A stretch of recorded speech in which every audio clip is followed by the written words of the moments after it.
Olá, alunos do Universo do Mecânico, bem-vindos a mais uma aula técnica aqui no seu MEC, seu Universo do Mecânico.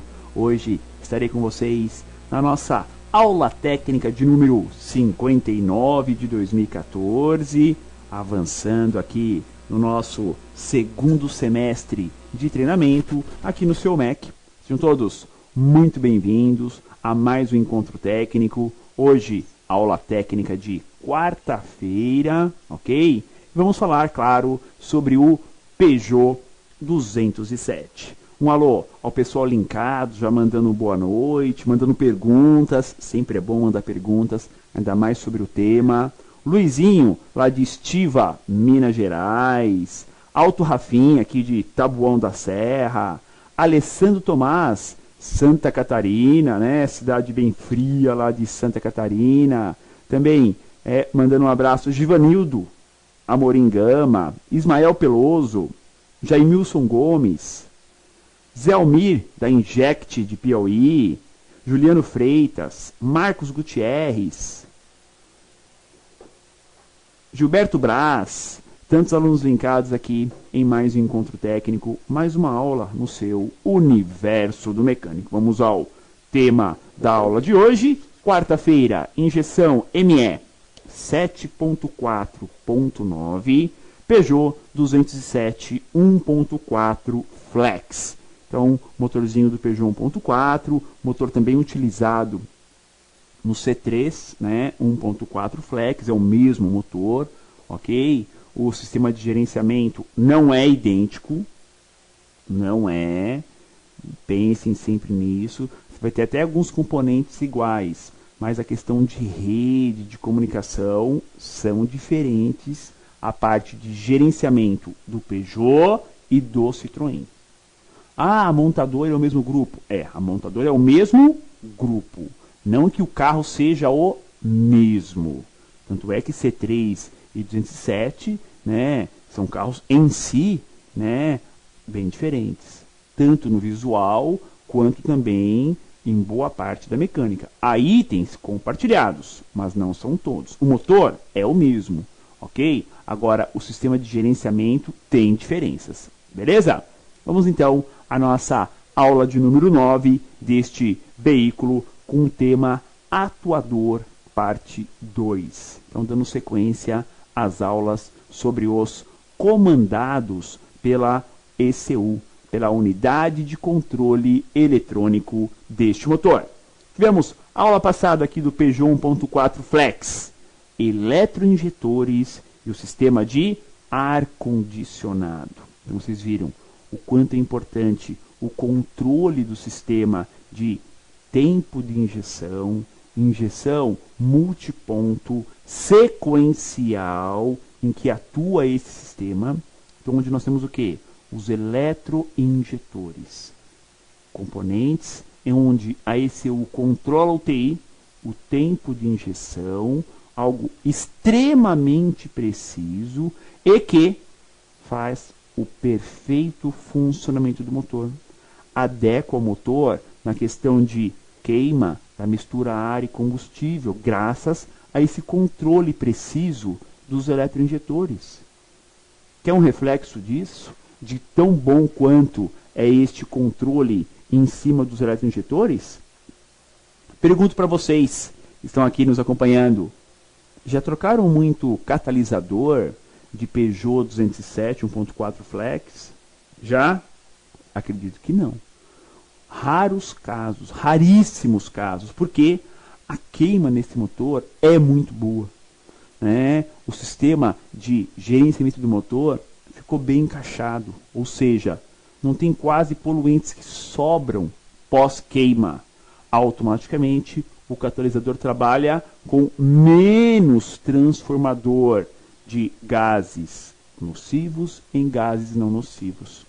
Então, raramente se troca catalisador dessa linha, porque o controle nos injetores é muito preciso e ainda temos uma boa queima. E vimos também na aula passada o sistema de controle do ar-condicionado, como que é feito o acionamento da embreagem do compressor do ar, e vimos que não é a ECU da injeção, né? é via BSI, BSM, que tem o controle do acionamento da embreagem do ar-condicionado. Ok? Então, todos comandos indiretos, mas que funcionam via rede. Este veículo tem rede de comunicação, uma multiplexagem de ligação entre os cérebros eletrônicos. Ok? Aula de hoje, atuador parte 2, sistema Bosch ME 7.4.9. Falaremos sobre ignição e eletroventilador. São dois temas bem interessantes. Ignição, a parte de bobina, velas, prolongadores de velas, né? É legal essa linha que se troca prolongador por prolongador, né? O joguinho de prolongadores, tá? E também os detalhes do eletroventilador, que tem relé. Atenção, hein? É um carro que tem pouquíssimos relés, pessoal. Poucos relés temos no carro em si, no carro como um todo. Mas o eletroventilador tem os 2 relés dele. Ah, onde que estão? Vamos ver já onde estão os relés lá junto do eletroventilador. Então, tem relé da primeira velocidade, tem relé da segunda velocidade do eletroventilador. Então, estão curiosos? Vamos lá dar andamento à nossa aula. Telinha de introdução para vocês. Nesta aula veremos como a ECU controla e mapeia o sistema de ignição do tipo estática e ainda a forma de controle da temperatura do motor, né? Por quê? Querendo ou não, a ignição, né, estática, a forma da ignição, se tem o quê? Se tem um controle até da temperatura do motor. Se consegue trabalhar nisso, tá? Por quê? Quanto mais se adianta o ponto, mais tende-se a ter a temperatura elevada. Na fase fria do motor, é interessante adiantar o ponto ou manter o ponto mais atrasado? Mais atrasado, até mesmo para limitar a rotação do motor, para que não tenha um desgaste prematuro, porque o óleo ainda não atingiu a temperatura ideal, os próprios componentes internos ainda não estão, né, na sua forma de dilatação ideal.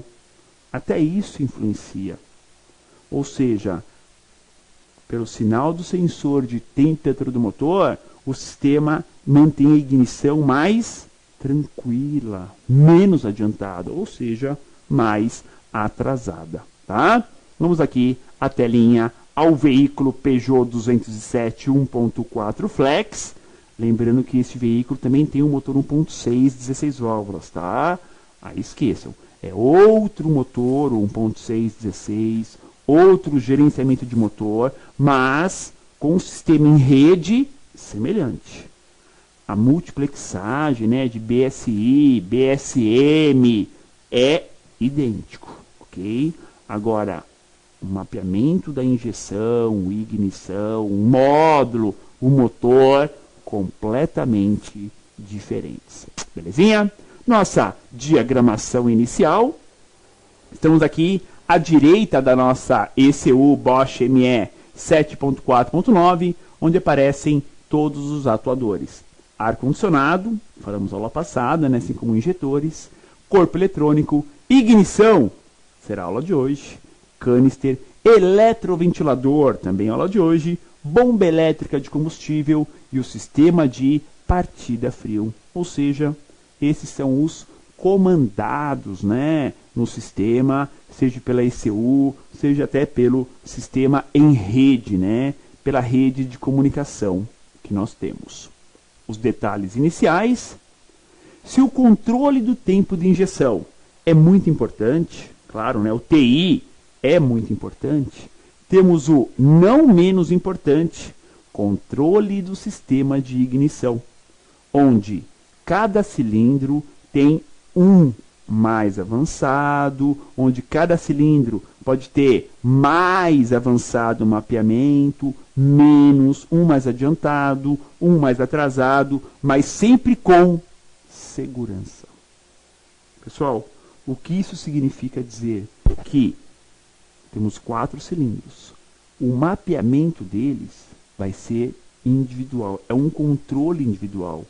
Porém, sempre com segurança. Porque temos sensor de detonação, temos um software do módulo que consegue detectar detonação, atrasa o ponto, e aí vai fazer o quê? Vai controlar a ignição cilindro por cilindro. Qual que é o resultado disso lá na prática, no motor do veículo? Cada cilindro vai ter o seu melhor avanço com segurança. E isso melhora o quê? Potência, torque do motor. Porque todos os 4 cilindros estarão o mais adiantado possível e não detonando, o que é melhor para o torque do motor. Ok? Vamos lá. Telinha de localização para vocês. Estão vendo aí o motor 1.4 do Peugeot 207. Se você pegar o motor 1.4 do Citroën C3, motor por motor, o que muda é esse símbolo aqui, ó, na tampa de válvulas, que é um adesivo. Estão vendo aí, ó, o leãozinho da Peugeot na tampa de válvulas? Pois bem. No motor do C3, no lugar desse adesivo do leãozinho, está o símbolo da Citroën. O motor em si é o mesmo, tá? O que muda é só o adesivo aí na tampa de válvulas do motor. Localização da parte de ignição. Bem próximo dos eletroinjetores, temos a bobina, já com os prolongadores que fazem a ligação entre bobina e vela de ignição. A bobina, né, ela está fixa onde? Diretamente no cabeçote de 8 válvulas. Então temos o atuador desse sistema, quem que atua é a bobina. Ah, o prolongador, a vela, são consequência, mas quem é o atuador, quem é controlado pela ECU é a bobina, né? E é uma bobina formato régua, né? Vamos ver já já em destaque a bobina para vocês. Aqui a foto em destaque da BSI, a unidade de comando de bordo e o conector de diagnose, né? Veja aí, ó, os fusíveis e conectores do sistema. Como falei, né? Praticamente não tem relés, né? São pouquíssimos relés e as ligações a ECU com a ECU, né? O conector A é branco, B marrom, C preto, tá? Como que é a bobina desse modelo? Cadê a bobina? Está aí, ó. Vejam o transformador de ignição. A foto da bobina. É uma bobina com 4 prolongadores, 4 biqueiras, né? Ou 4 bicos, né? Como muitos dizem, né? 4 biqueiras. E temos os prolongadores que ligam a bobina a cada uma das velas de ignição. Pessoal, essa peça em si é uma peça única. Porém, temos o fornecimento da bobina do transformador sem o prolongador, ou seja, sem a ponta, sem essa ligação entre bobina e vela. Pode ser que algum fornecedor venha já com o prolongador, mas assim, numa normalidade, não fornece com o prolongador, tá? E outra também, o prolongador, quando você tem problemas de vazamento de óleo na tampa de válvulas, ele estraga. Então hoje é vendido só o prolongador, né? Você consegue trocar só os prolongadores sem ter que trocar o transformador. Por que esse nome transformador? É o nome da bobina de ignição. Transformador. Vamos lá a essa teoria. O transformador. Esta é a melhor definição para a bobina de ignição do 207. Por que transformador? Porque essa peça simplesmente transforma a baixa tensão da bateria em alta tensão requerida pelas velas de ignição. Transformando isso em números, são valores da ordem de tensão da bateria, né, de 12 a 14 volts, a até 20 mil volts. Por que até 20 mil volts? Porque é uma faixa de trabalho da tensão requerida pelas velas, né? Então, uma faixa de até 20 mil volts. nós temos o transformador de ignição desse sistema, né? Ou seja, uma faixa de trabalho. Tá? Trabalha com 20 mil volts no dia a dia? Não. Ela pode até atingir 20 mil volts. Tá? Ou seja, ela tem a potência interna, a forma de transformar tensão de bateria em até 20 mil volts. Tá? Por isso que é chamado de transformador. É a bobina. Ok? Quais são as ligações deste atuador? Então vejam aí, ó, desconectei a bobina, temos um conectorzinho ali, né, de 4 vias e junto, né, uma travinha, por segurança, né, não pode escapar essa travinha de jeito nenhum, ok? Então vamos entender as ligações, porque se ela transforma baixa tensão em alta tensão, teremos o seguinte, teremos primário e teremos secundário.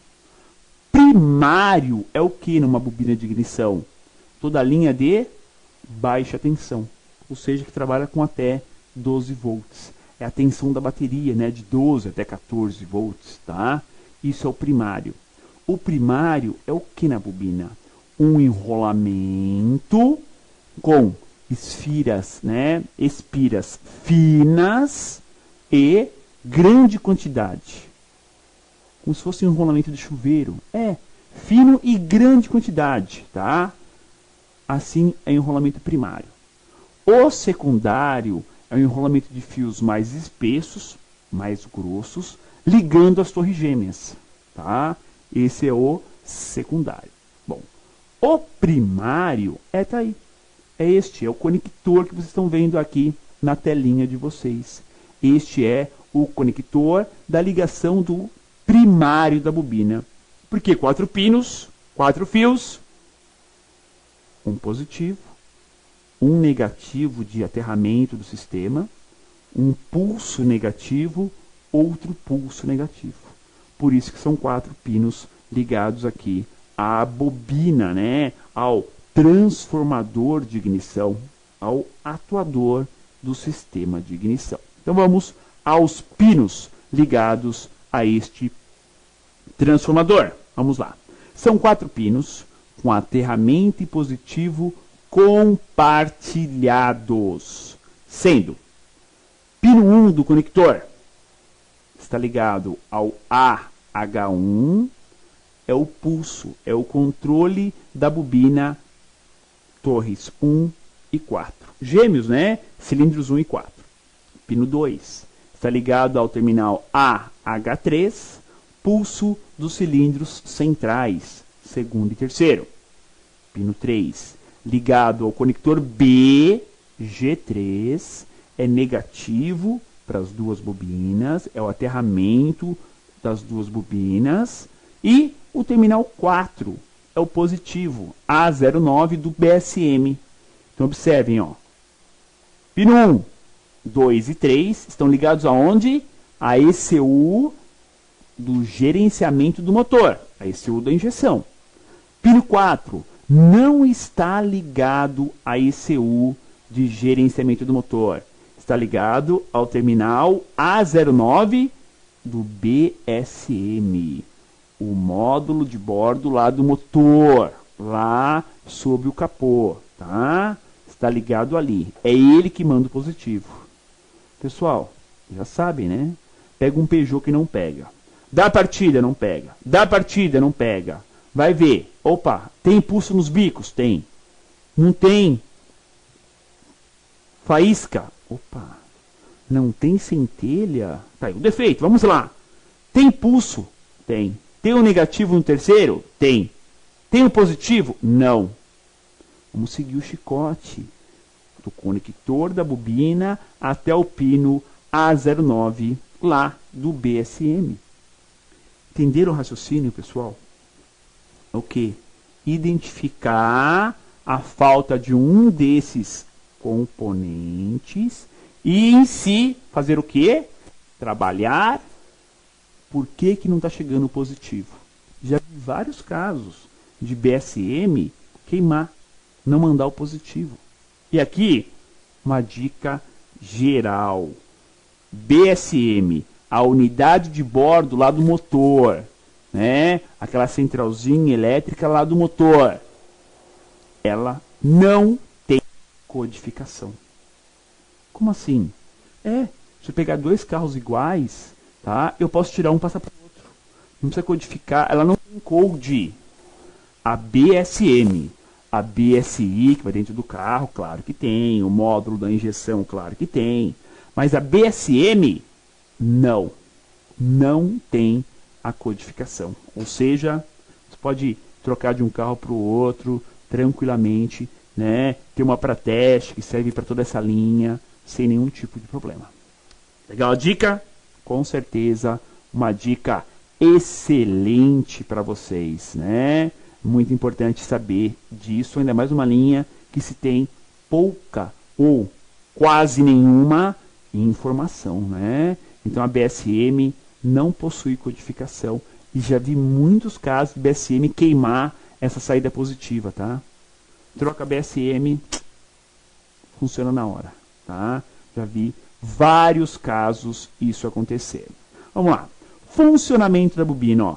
Cortei a bobina no meio, para entenderem o seguinte. Tá vendo que eu cortei lá na metade, na foto? Cortei no meio?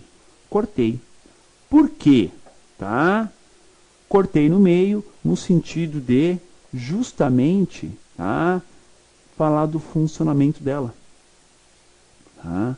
Ou seja, comentar sobre uma questão de 2 em 2 cilindros. Mas não funciona assim, né? Com um do lado do outro, né? São os gêmeos, né? 1 e 4, 2 e 3, tá? Vamos lá. Funcionamento, então, da bobina, do transformador de ignição. Com a foto dividida ao meio, podemos entender que cada parte da bobina funciona com 2 cilindros. Não sequenciais, né? Mas sempre seguindo os gêmeos 1 e 4, 2 e 3. Significa dizer o que, pessoal? A ligação 1 e 4, 2 e 3 é chamada ligação em série. O que é uma ignição com uma ligação em série?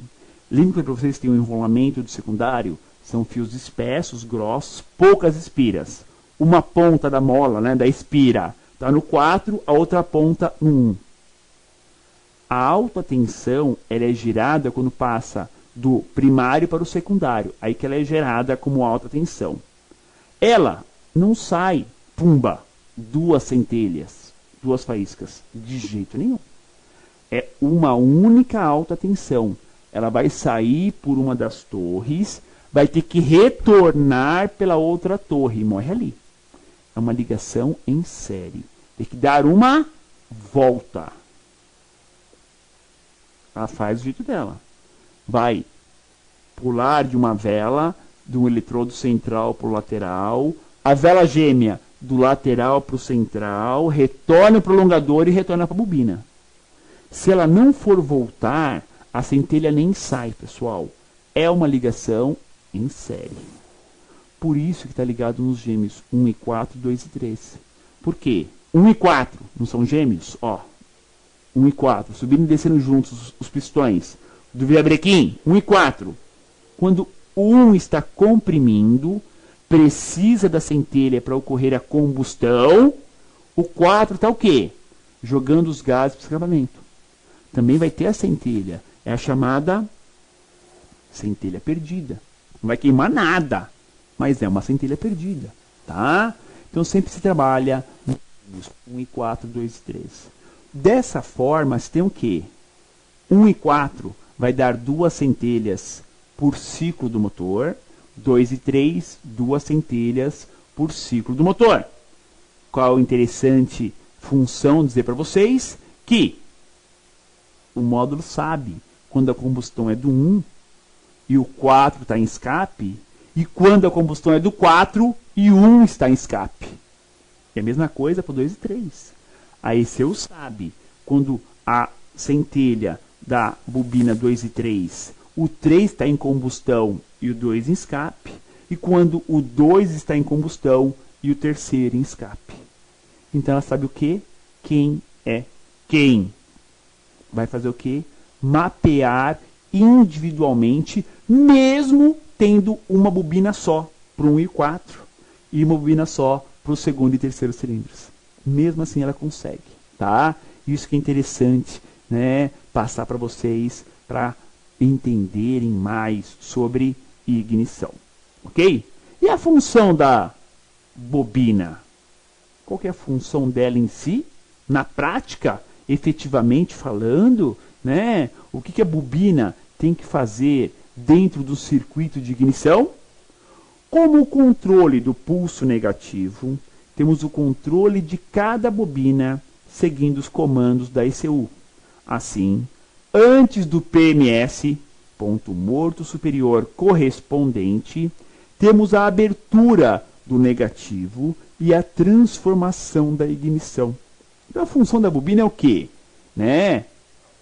Fornecer com alta tensão requerida pelo sistema a centelha na hora certa, no ponto certo, no avanço certo, no ângulo de permanência certo, para ter a melhor combustão.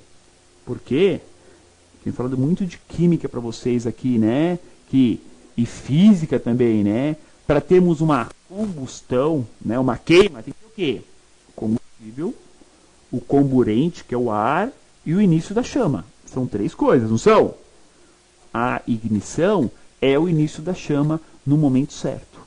Tanto é que quando nós falamos de antes do PMS, corre a centelha. Portanto, pessoal, se alguém fizer uma pergunta para vocês, Escopino, em que fase do motor ocorre a centelha? O que você vai responder? Bom, eu respondo com pressão. Todo mundo pensa assim, não, você está louco? A centelha ocorre na combustão. Negativo. Garanto para vocês que a centelha não ocorre na combustão.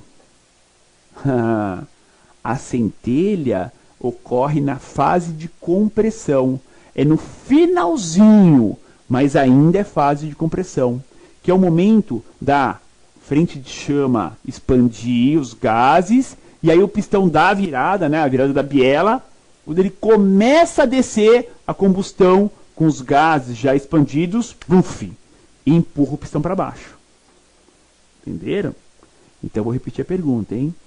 Em que fase do motor, quais são as 4 fases do motor? Se ele é 4 tempos: admissão, compressão, combustão e escapamento. Não são 4 fases? Em que fase ocorre a centelha? 90% das pessoas vão responder o quê? A centelha, claro, ocorre na combustão. Está errado. A centelha ocorre na fase de compressão. Tudo bem que é no finalzinho, mas ainda é fase de compressão, tá ok? Então está aí a função do sistema de ignição. Foto do painel com a luz de anomalia acesa para vocês. E vamos a mais uma dica. Vazamentos de óleo pela junta da tampa de válvulas danificam rapidamente a bobina e seus respectivos prolongadores, pessoal. Embora, né, sejam peças vendidas separadamente, muito cuidado, hein? Tampa de válvulas com vazamento, o óleo escorre ali, cai perto dos prolongadores, derrete os prolongadores e começa a fugir, né, ter fuga de corrente. Então atenção com o vazamento de óleo também. Belezinha? Vamos ao intervalo de aula e volto na sequência falando mais sobre ignição aqui para vocês do MEC. Olá, meu nome é Jorge Ferreira, sou consultor técnico da JE e responsável pela área de assistência técnica. Hoje eu vou trazer algumas dicas de aplicação dos produtos da JE para você. Olá, a dica de hoje sobre o anti-chama do motor Endura Ford Fiesta e Ka. É muito comum essa peça aqui entupir por borra de óleo devido à falta de troca de óleo ou por período muito extenso da troca de óleo. Acontece dessa peça criar uma borra de dentro e ela vira a entupir. E o que pode acontecer? Primeiramente, o carro pode começar a vazar pelos retentores, vazar óleo, e também dar interferência na marcha lenta do carro, vindo o carro a não ter marcha lenta, ou oscilar, ou até mesmo morrer. O que acontece? Você trocando isso aqui, você pode resolver muitos problemas do motor. Primeiramente da marcha lenta e segundo que pode sanar os defeitos de vazamento de óleo. Na marcha lenta, você tem que prestar muita atenção sobre esse furo que tem aqui, ó, nessa conexão, que é um furo muito pequenininho, um furo menos de 1 milímetro. Se essa peça estiver já comprometida, já com muita boa de óleo, esse furo pode estar certamente entupido, ocasionando falha na marcha lenta do motor. Você pode até limpar o corpo da aceleração, o corpo da borboleta, e o motor continuar dando falha na marcha lenta. Você trocando essa peça aqui, você pode resolver definitivamente o problema da marcha lenta do Ford Ka e do Ford Fiesta motor Endura. Valeu? Espero que essas dicas técnicas tenham ajudado vocês a estar aplicando melhores os produtos, estar resolvendo os problemas do dia a dia da oficina. E qualquer dúvida, entre em contato pelo site, pelo e-mail ou pelo telefone da JE.